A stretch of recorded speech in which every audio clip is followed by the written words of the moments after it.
Manhwa fans have been eating good these past couple of years. After ages of the medium being overshadowed by the much larger manga industry, we have finally gotten to see some of the most well-known manhwas get their own anime adaptations, which have in turn placed a well-deserved spotlight on a lot of really cool stories. And the most recent of those to get a piece of that pie is of course the legendary Solo Leveling. I don't think I have to tell you guys what Solo Leveling is. If you're a manhwa fan, you know Solo Leveling, and if you're an anime fan, there's a high chance you've heard about this show as of late, because it's been everywhere online. And there's a good reason for that. It's pretty damn good. With the conclusion of the anime's second season, I figured there's no better time to join in on that discussion. Friends, today we're talking about Solo Leveling. 10 years before the main story, gates suddenly began appearing throughout the world, each containing dungeons full of resources and enemies. This event also caused humanity to gain access to magical abilities, which allow them to combat these gates. What I think makes this concept really work is just how well the author has incorporated it into the show's world building. Clearly, a lot of thought was put into how this kind of event would be handled throughout the world. Various different governing bodies, organizations, and guilds formed in order to handle these dungeons. Regulations and rules are imposed to control how hunters are allowed to perform raids.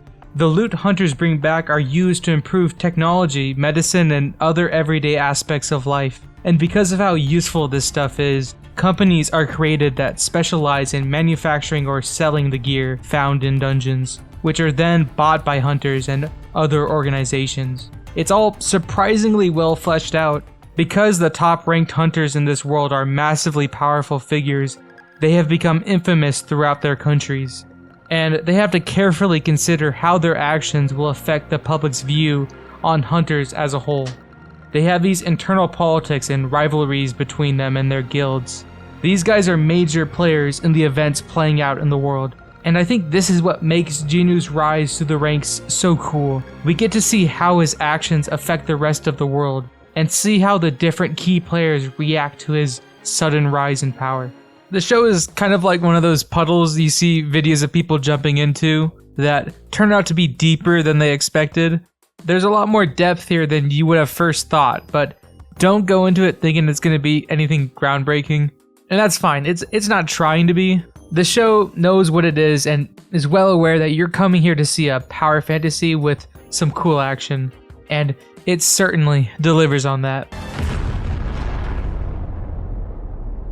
Solo Leveling's format is simple but so much fun.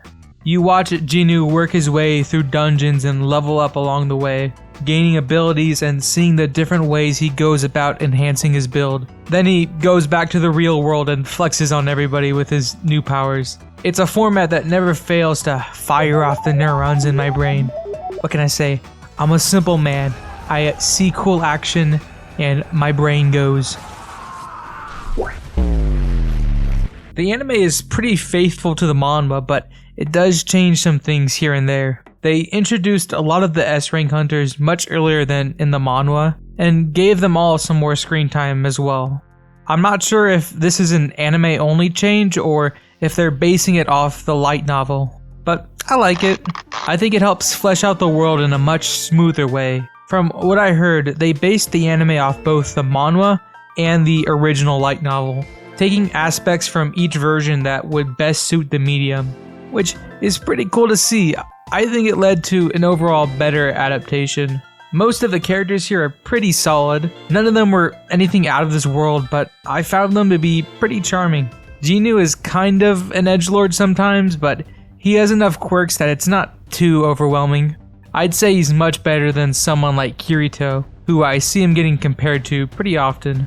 There's the rich kid, who I liked here a lot more than I did when I read the manhwa. There's a line in the anime that I don't remember being in the comic, or at least not in the translation I read, where he basically just admits to being autistic. With that context, it makes his antics a little bit more funny to me. And now that I know this, there's no shot this autistic, rich Korean kid doesn't go absolutely nuts on some league. You can't convince me otherwise. He might even be dropping a couple Korean gamer words here and there. Song Chin-yul, if I said that right, was a low-key favorite of mine here. There was something very honorable about the way he handled the double dungeon situation.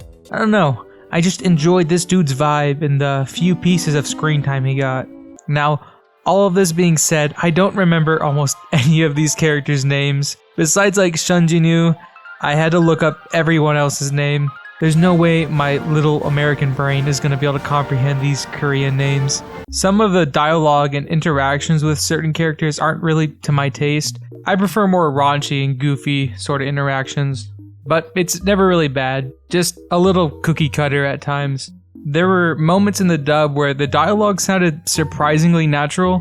It was kind of startling hearing such natural voice acting in anime. Oh my god, I'm so sorry. No. The monster designs are also pretty good, but kind of basic, if that's the right way to describe them. Most of them are just monster archetypes that you've definitely seen in other places before. It works for what it's trying to do here, but I'm just a bigger fan of the more surreal and strange designs you see in other battle anime. There were some that really stood out to me though.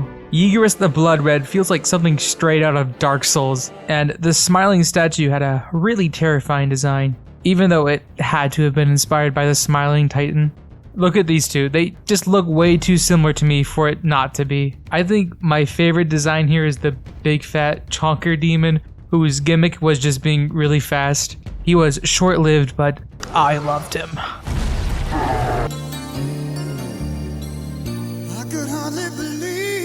And we gotta talk about the animation. It feels like in recent years, the amount of anime we get with insane animation has drastically increased. But this show feels like even a step up from that. It stands out because of the sheer quantity of incredible animation. Somehow every fight, big or small, looks good here. What you've been seeing isn't some cherry-picked examples. This is the quality you'll find in pretty much every fight. It's the kind of adaptation that a solo leveling anime needed for it to really work. I'd put the sheer consistency of quality fights near the level of something like Jujutsu Kaisen's second season. And while I don't think it ever surpassed the heights JJK reached, being anywhere near that level is a pretty high bar to have reached. Now, is the anime better than the manhwa? Maybe. It's hard for the manhwa to compete with the quality of the fights, but I definitely preferred the overall art direction in the manhwa much more. It's a gorgeous looking series. If you've finished the anime and are wanting more solo leveling, I highly recommend giving the comic a read. There's a good reason many consider it the king of manhwa. I'm torn between which version I prefer, but it doesn't matter too much, they're both pretty good. If you're looking for a deep, complex story, solo leveling isn't the show to come to for that. But sometimes you just want to have some good fun watching an anime, and solo leveling is perfect for that. I am kind of curious how people in the future will look back on this show. Will it follow a similar trajectory to something like Sword Art Online, being adored when it first aired but heavily criticized years later? Only time will tell. But hey, I liked it, and I'm always right about everything. And anyone who would tell you otherwise is wrong. Just look at this photo I made where you can see I am the Chad, and the people who disagree with me are the silly little soy jacks. My name has been Goob. Thank you guys for watching. I will see you all next time.